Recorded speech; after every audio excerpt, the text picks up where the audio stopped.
নামাজ নাই, সুন্নাত নাই।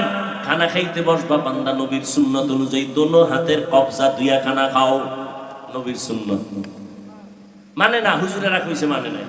সরকার যখন পুলিশ লাগাই দিছে যে দোনো হাত দো, এবার দো কে একা করো না, এখনো দো। করোনা গেছি কে কবে, এখনো দুইতে আছে, মেডিসিন একটা পকেটে লই ঘুরে, কয় হুজুর আপনি দুইবেন নি।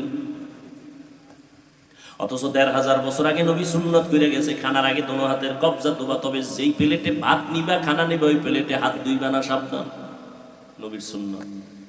খানা যখন খাইতে বসবা খবরদার চেয়ার টেবিলে বসবা না। রসুলের যুগে চেয়ার ছিল, টেবিল ছিল, কিন্তু নবী কোনোদিন চেয়ার টেবিলে খান নাই। খানা খাইতে বসে দস্তারখান বিছাও, খানার ডান দিক দিয়ে খানা শুরু করবা, বিসমিল্লাহ বলে পইরা গেলে উঠায় খাইও। আর তুমি যে মুমিন, তোমার দাম আছে। কয় কেমন দাম? কয় তোমার খানার বেঁচে থাকা যেটা, তার নাম জুটা। এই জুটা পানিতে ফালাইও না। তোমার মুখের জুটাও আমার মাওলা বরকত দিয়া রাখছে, এটা পানিতে ফালাবি না। বিড়াল বইয়া রইছে তোর জুটা খাওয়ার জন্য, কুকুর অপেক্ষায় আছে, জিনেরাও বসে থাকে, মুমিনের জুটা খাবে।